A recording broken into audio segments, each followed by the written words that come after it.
ఓం హ్రీంకారాసనగద్భితానలసికాం సౌః క్లీం కళాంభిప్రतीं సౌవర్ణామ్రధారిణీం వరసుధాధౌతాం త్రినేత్రోజ్వలాం వందే పుస్తకపాశమంకుశధరాం స్రగ్భూషితాముజ్వలాం త్వాం గౌరీం త్రిపురాం పరాత్ప్రగలాం శ్రీచక్రసంచారిణీం.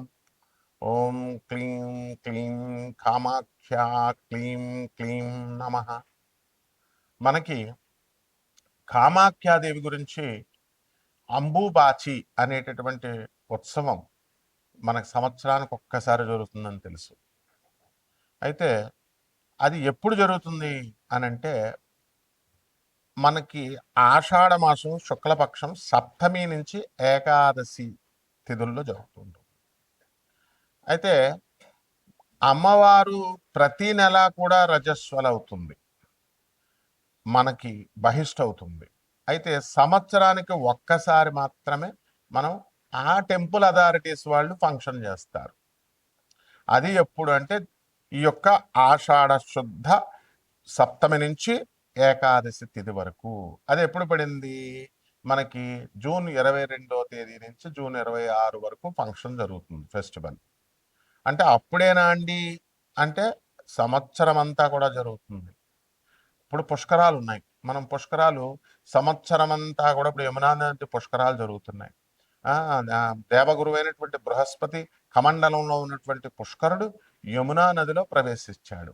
ఎక్కడ? కర్కాటక రాశి, గురుడు కర్కాటక రాశిలోకి వచ్చినప్పుడు. అప్పుడు సంవత్సరం అంతా కూడా పుష్కరాలే, కాకపోతే ఆ ఘాట్లు లోతుగా ఉంటాయి, మీకు నీళ్ళు ఎక్కడ చేయాలో తెలియదు. కాబట్టి ప్రభుత్వం ఏం చేస్తుందంటే మొదటి 11 రోజుల్ని ఆది పుష్కరాలని, ఆఖరి 11 రోజుల్ని అంత్య పుష్కరాలని చెప్పేసి జరుపుతుంది. మిగతా రోజంతా స్నానం చేయొచ్చు. ఇంకా ప్రిసైజ్గా అనుభవజ్ఞులైనటువంటి మన గురువు గారు చాగంటి కోటేశ్వరరావు గారు వీళ్ళంతా కూడా మధ్యాహ్నం 12 గంటల నుంచి 1 గంట మధ్యలో వీళ్ళంతా కూడా ప్రతిరోజు కూడా పుష్కరుడు ఉంటాడు కాబట్టి స్నానం చేసుకోవచ్చు అని. అలాగే కాశీలో కూడా మణికర్ణిక ఘాట్లో ప్రతిరోజు కూడా, ఇంకా ఈ ఈ సంవత్సరం ఆ సంవత్సరం లేదు, ప్రతిరోజు కూడా 12 నుంచి మనకి కొన్ని గడియల పాటు 1 గంట వరకు మీరు స్నానం చేసుకోవచ్చు అని చెప్పారు. అయితే ఇక్కడ ఈ యొక్క అమ్మవారు మనకి శాస్త్ర ప్రమాణం ఉంది. అదేమిటంటే ప్రతి మాసం భవేద్దేవి యత్ర సాక్షాత్ రజస్వల. అంటే ప్రతి మాసాన్ని కూడా మనము ప్రతి మాసం మనం అనొచ్చు, సంస్కృతంలో మాసే మాసే అని అనొచ్చు, మాసి మాసి అని అనొచ్చు అనమాట. అందువలన మనకి ప్రతి నెల కూడా స్త్రీలు అందరూ కూడా ఏ విధంగా అయితే బహిష్ట అవుతారో ఆ విధంగా అమ్మవారు కూడా, కామాఖ్య అమ్మవారు కూడా బహిష్ట అవుతూ ఉంటుంది ప్రతి నెల. కాబట్టి మనం ఈ అంబుబాచి ఫెస్టివల్కి వెళ్ళలేకపోయామండి అని బాధపడాల్సినటువంటి అవసరం లేదు. ఏ టైంలో అయినా సరే ప్రతి సంవత్సరం ప్రతిరోజు కూడా మీరు ఆ యొక్క అమ్మవారిని మనం ధ్యానించుకోవచ్చు, కామాఖ్య అమ్మవారిని దర్శించుకోవచ్చు. ఆమె ఎవరో కాదు, ఆమె సాక్షాత్తు మాయాపీఠమైనటువంటి పెజవాడ కనకదుర్గాదేవియే అక్కడ యోనిపీఠంలా అక్కడ మనకి కామాఖ్యలో తెలిసింది, ఇందులో డౌట్ లేదు. తర్వాత ఆ అమ్మవారి ఒడ్డున బ్రహ్మపుత్ర నది మనకు ప్రవహిస్తూ ఉంటుంది. ఆ బ్రహ్మపుత్ర నది లో మనకి ఈ యొక్క ఉత్సవం అనేటటువంటి జరుగుతుంది. అక్కడ ఒక ఘాట్లో కుంకుమ వేస్తారు. కుంకుమ వేసి అమ్మవారి మిగిలిపోయినటువంటి ఈ యొక్క పూలు పుష్పాలు కుంకుమ వేయడం వల్ల ఆ వాటర్ అనేటటువంటిది ఎర్రగా అక్కడ మాత్రమే ఉంటుంది. దాన్ని పట్టుకొని వీళ్ళందరూ కూడా బ్రహ్మపుత్ర అనేది ఈనిందా అని ఎర్రగా ఉంటుంది అని చెప్పేసి పుకార్లు లేపారు. అతిశయోక్తి, ఎగ్జాగరేట్ చేశారు. అదేవిధంగా అమ్మవారు అక్కడ వాటర్ అంతా కూడా లైట్ పింక్ కలర్, గ్రీన్ కలర్లో ఉంటుంది. అక్కడ ఐరన్ ఆక్సైడ్, సిన్నాబార్ అనేటటువంటి మెగ్నీషియం సల్ఫైడ్ మెటల్స్ ఉండడం వల్ల ఈ యొక్క ఆ వాటర్ ఏమవుతుందంటే రెడిష్ బ్రౌన్ కలర్లోకి చేంజ్ అవుతుంది. గ్రీన్ కలర్లో ఉన్నటువంటి light green colour, light pink కలర్లో ఉన్నటువంటిది రెడిష్ బ్రౌన్ అవుతుంది. ఈ అంబుబాచి ఫంక్షన్లో కామాఖ్య టెంపుల్లో ఏం చేస్తామంటే మనము యోనిపీఠంగా ఉంది కాబట్టి అక్కడ యోని ఆకారంలో ఒక రాయి ఉంటుంది, ఆ విగ్రహం. దాని మీద ఎర్రని గుడ్డ వేస్తారు. అది కూడా మనకి అందరు కూడా తెల్లగుడ్డేస్తే ఎర్రగా అయిపోయిందని ఏదో చెప్తారు, ఎగ్జాగరేట్ చేస్తారు. మామూలుగా అప్పుడు అక్కడ గౌహతిలోనే కాదు, శక్తి క్షేత్రాల అమ్మవారి క్షేత్రంలో మెరిసేటటువంటి ఎర్ర అది తలకు కట్టుకుంటాం కదా, అలాగా జెండాలకు వేస్తాము. ఆ షైనింగ్ వచ్చేటటువంటి రెడ్ క్లాత్ ఆరెంజ్ కలర్లో ఉన్నటువంటిది వేసి కప్పుతారనమాట. తర్వాత అంబుబాచి ప్రసాదంగా ఎలాగైతే గాణగాపురంలో ఆ పాదుకుల్లో ఉన్నటువంటి ఆ గంధాన్ని తీసి మరి అడిగిన వాళ్ళకి ఇస్తూ ఉంటారు. అంటే డబ్బులు ఇచ్చిన వాళ్ళకి, పంతులు గారులకు డబ్బులు ఇస్తే ఇస్తారు, 1000 రూపాయలు, 10,000, 5,000 అట్లా అనమాట. అది డిమాండ్ వీళ్ళు క్రియేట్ చేయడం వల్ల వాళ్ళు అలా తయారయ్యారు. ఇక్కడ కూడా అంతే, తెలిసిన వాళ్ళకి ఇచ్చే సీన్ ఏం లేదమ్మా. అక్కడ ఎవరైతే డబ్బులు కడుతూ ఉంటారో వాళ్ళకి ఇస్తూ ఉంటారనమాట. కాబట్టి అక్కడ అదేమీ అవసరం లేదు మీకు. అంబుబాచి అమ్మవారి ఎప్పుడు కూడా బ్రహ్మపుత్ర నది బ్రహ్మదేవుడు అక్కడ సృష్టించాడు. ఆ వాటర్ అక్కడ ఒక స్ప్రింగ్ ఉంటుంది, అంటే వాటర్ ధార, నీటి ధార ఆ అంబుబాచి అమ్మవారి కామాఖ్య టెంపుల్ లోపల అది ఆ యోనిపీఠం మీదగా స్రవిస్తూ ఉంటుంది, ప్రవహిస్తూ ఉంటుంది. ఆ వాటర్ని కొంచెం తీర్థం కింద మనం తాగుతాము. అక్కడ కామాఖ్య టెంపుల్లో 64 యోగిని గణాలు, తర్వాత అష్టాదశ శక్తి పీఠాల దేవతలు, మొత్తం సమస్త శక్తులు అందరూ కూడా ఉన్నారు. దశమహావిద్యల అధిష్టాత్రులైనటువంటి తార, మహాకాళి, చిన్నమస్త, త్రిపుర భైరవి, బగళాముఖి, తర్వాత రాజశ్యామల అంటే మాతంగి, తర్వాత భువనేశ్వరి, కమలాత్మిక, ధూమావతి అండ్ షోడసి లలిత అమ్మవార్లందరూ కూడా అక్కడ ఉంటారు. ఆ టెంపుల్ నుంచి ఒక 8 కిలోమీటర్ల దూరంలో భువనేశ్వరి అమ్మవారు ఉంటారు. కాబట్టి సాధన చేయాలి అనుకునేటటువంటి వాళ్ళు అక్కడికి వెళ్ళి దర్శించుకుంటా ఉంటారు, అక్కడ ధ్యానంలో చేసి వస్తూ ఉంటారనమాట. కాబట్టి ఇక్కడ మనకి ఈ అమ్మవారి గురించి ఏం చెప్పారు, పుష్కరాల్లో ఏ విధంగా అయితే మనకి, ఇప్పుడు మాది గోదావరి రాజమండ్రి, గోదావరి పుష్కరాల్లో ఆ సంవత్సరం అంతా కూడా మేము పెళ్లిళ్ళు చేయం, ఆ నది ప్రవహించాడు. అలాగే మేము బెజవాడలో పెరిగాం, బెజవాడ కనకదుర్గ దేవస్థానం గురువుల దగ్గర, మా దత్తాత్రేయ శర్మ గారి దగ్గర మేము చదువుకున్నాం. కాబట్టి మరి అక్కడ ఆ కృష్ణానది ఒడ్డున మరి అక్కడ కూడా కృష్ణా పుష్కరాలు జరిగినప్పుడు పెళ్లిళ్ళు చేయం, ఆ నది ఒడ్డున ఉన్నటువంటి శుభకార్యాలు చేయరు పుష్కరాల్లో. అదే విధంగా ఈ అంబుబాచి ఫంక్షన్ జరుగుతున్నప్పుడు మనం ఏం జరుగుతుంది అనంటే, పురాణాల్లో చెప్పబడినటువంటి శుక్తి మనకి అంబువాచి త్యాగధినే గృహారంభే ప్రవేశనే గృహేచ ఏమంటాడు, వాపి తటాకారంభేచ గృహేచ కృషి కర్మణి, అంటే ఈ పనులు చేయకూడదని చెప్తోంది. ఏమిటా పనులు? అంబువాచి అన్న అంబుబాచి అన్న అంటే రవీంద్రనాథ్ ఠాగూర్ అనడానికి బెంగాల్లో రవీంద్రనాథ్ బావ అలుగుతారు వాపదులు, రవీంద్రనాథ్ ఠాగూర్ అని. అలాగే అంబుబాచి అయితే అంబుబాచి అంటారు.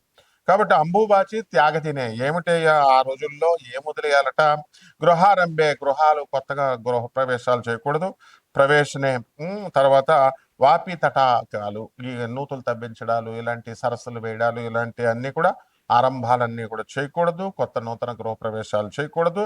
కృషి కర్మని, వ్యవసాయం చేసేటటువంటి రైతులు కూడా ఈ పనులు మానేసుకోవాలి అని చెప్పారు. బాగుంది. అయితే ఈ కామాఖ్య పండగ, కామాఖ్య టెంపుల్ అసలు ఎందుకు ఆవిర్భవించిందండి?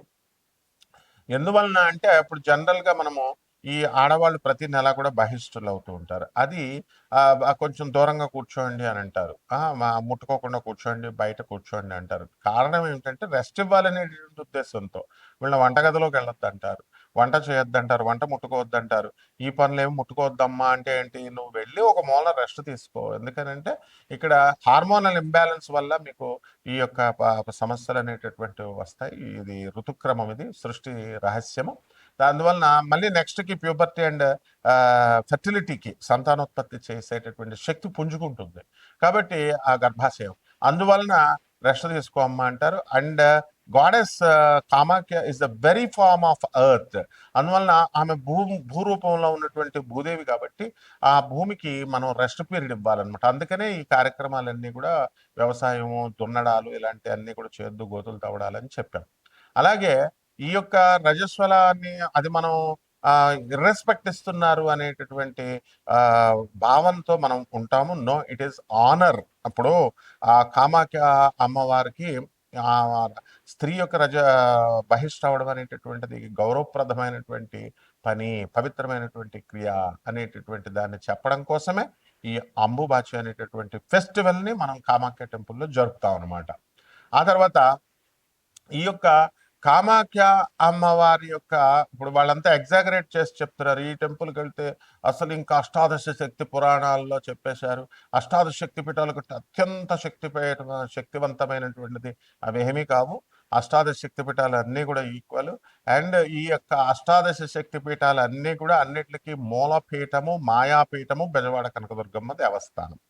కాబట్టి అందువల్లనే ఆమె నుంచి ఈ అష్టాదశ శక్తిపీఠాలైనా ఈ కామాఖ్య అమ్మవార్లైనా మొత్తం దశమహావిద్యలన్నీ కూడా ఆవిర్భవించారు. ఆమె ఆది పరాశక్తి. అమ్మల గన్న ఎమ్మ ముగురమ్మల మూల పుటమ్మ చాలా పెద్దమ్మ సురారులమ్మ వేల్పుటమ్మల మనంబుల నుండెడి అమ్మ దుర్గ మాయమ్మ కృపాబ్ధినిచ్యుత మహత్వ కవిత్వ పటుత్వ సంపదల్ అని పోతనామార్చులు అమ్మల్నే కన్నా అమ్మ అమ్మ జగన్మాత తల్లి నువ్వు దుర్గా అని ప్రార్థిస్తాడు. అదేవిధంగా ఈ యొక్క ఆ మనకి బెజవాడ ఇంద్రకీలాద్రి పర్వతం మీద వెలిసింది కృతయుగం అన్నట్టు. అప్పుడు ఆ అర్జునుడు మనకి అక్కడి నుంచి పాశుపతాస్త్రాన్ని తెచ్చుకున్నాడు ఆ కొండ మీద.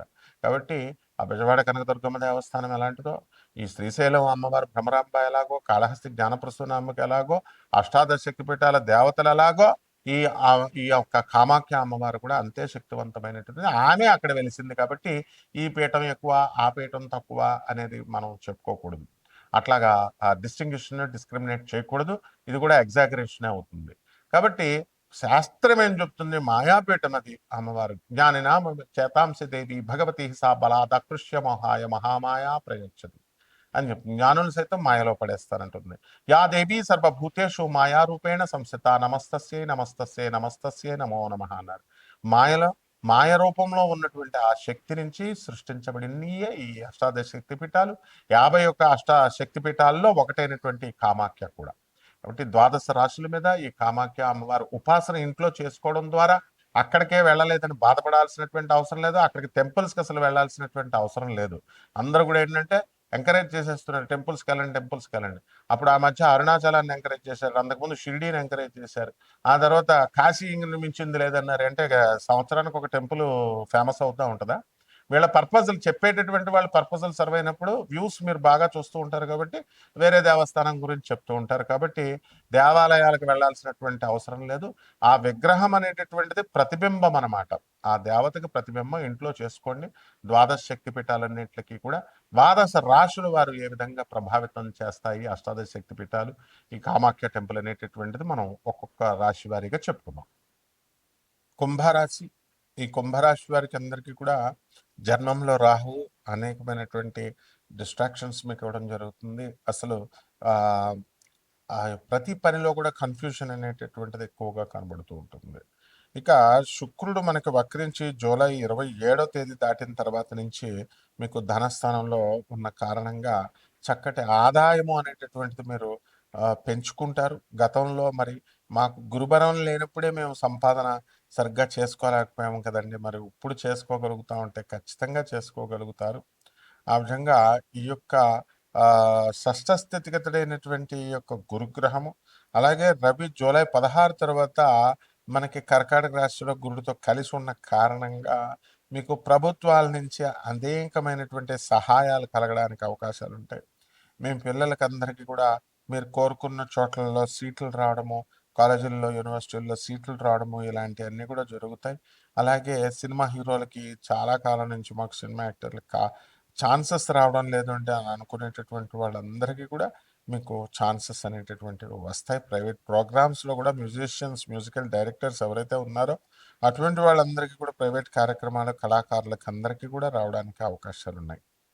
ఆ విధంగా ఈ యొక్క కుంభరాశి వారికి అందరికీ కూడా మనకి శుక్రుడు జూలై 4 తర్వాత సింహరాశిలో ఉన్నాడు. మరి అలాగే కేతువు కూడా సప్తమ స్థితిగతుడై ఉన్న కారణంగా మీకు ఎక్స్పోర్ట్స్ ఇంపోర్ట్స్ బిజినెస్లు కలిసి రావడం అనేటటువంటివి జరుగుతాయి.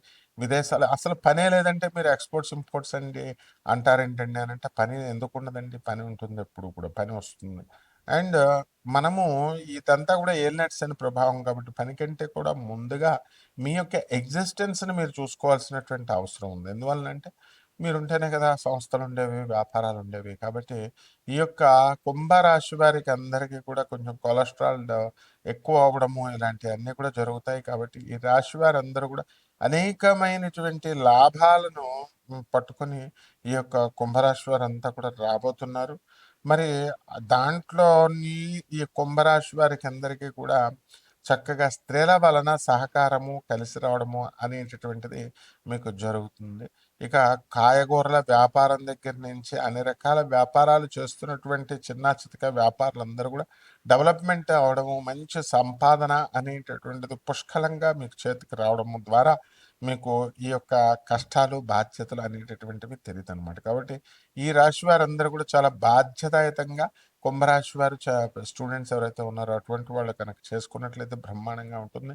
ఇక పరిహారాలు కాబట్టి ఏలినాటి శని జరుగుతుంది కాబట్టి శని జపం చేయండి, శని స్తోత్రాలు చదవండి, శనికి కిలోంపావు నల్ల నువ్వులు, నల్లని వస్త్రాలు ఇచ్చి పేద బ్రాహ్మణులకి శనివారం నాడు ఉదయం 8 గంటలకు దానం చేసుకోండి. అలాగే దశమహావిద్యల్లో ఒకటైనటువంటి మహాకాళి అమ్మవారి యొక్క మంత్ర జపాన్ని మీరు చేసుకోవాలి. ఈ రకంగా ఈ యొక్క మేడి చెట్టుని మీ ఇంట్లో పెంచుకోవాల్సినటువంటి అవసరం ఉంది.